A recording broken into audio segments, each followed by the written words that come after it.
بسم اللہ الرحمن الرحیم۔ سب سے پہلے تمام ویورز کو ہمارے چینل آنے پر خوش آمدید کہتے ہیں۔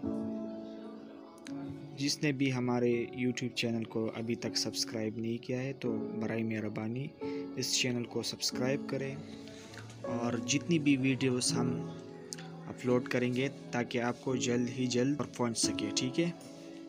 اب آتے ہیں ہم اکاؤنٹنگ ٹرمینالوجی کے بارے میں۔ آج ہم سیکھیں گے اکاؤنٹنگ بیسک ٹرم جو ہے نا، یہ جاننا بہت ضروری ہے، بہت امپورٹنٹ رول ہے یہ اکاؤنٹنگ میں اس کا۔ اگر کسی کو بھی یاد نہیں ہے تو یہ ویڈیو آخر اینڈ تک دیکھے تاکہ آپ کو سمجھ سکے۔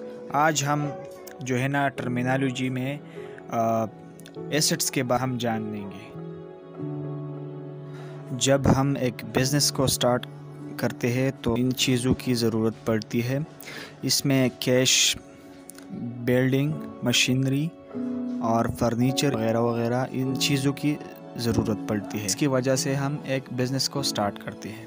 یا تو یہ سارے جو ہے یہ ایسٹس میں آتے ہیں۔ ایسٹس ہم دو پارٹس میں تقسیم کرتے ہیں، ایک ہے کرنٹ ایسٹ اور دوسرا جو ہے نا نان کرنٹ ایسٹ۔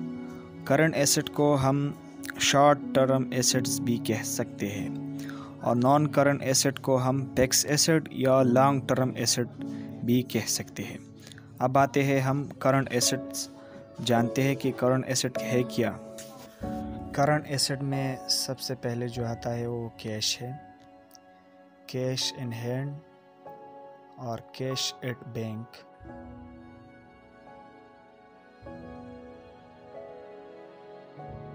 اور کرنٹ اکاؤنٹ میں جو ہے وہ اکاؤنٹ ریسیویبل بھی آتا ہے، جس کو ہم گڈس کو سولڈ کر کے کیش ریسیو ہوتا ہے۔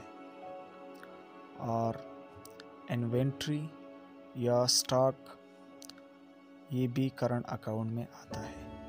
اب آتے ہیں ہم نان کرنٹ ایسٹ یا فکس ایسٹ، جس کو ہم ایک ٹینجیبل ایسٹ ہے اور دوسرا جو ہے وہ انٹینجیبل ایسٹ ہے۔ ٹینجیبل ایسٹ ہم اس کو کہتے ہیں جس کو ہم دیکھتے اور ٹچ کرتے ہیں، جس میں بلڈنگ آتا ہے، مشینری، فرنیچر۔ اور نان ٹینجیبل ایسٹ یا انٹینجیبل ایسٹ جس میں گڈ ول آتا ہے، کاپی رائٹ اور پیٹنس اور ٹریڈ مارکس یا جس آرگنائزیشن کا سافٹ ویئر، یہ انٹینجیبل میں آتا ہے۔ اور جو ٹینجیبل ہے یہ ایک سال نہ بلکہ یہ ہمارے بزنس کو کئی سالوں تک پروفٹ دے سکتے ہیں۔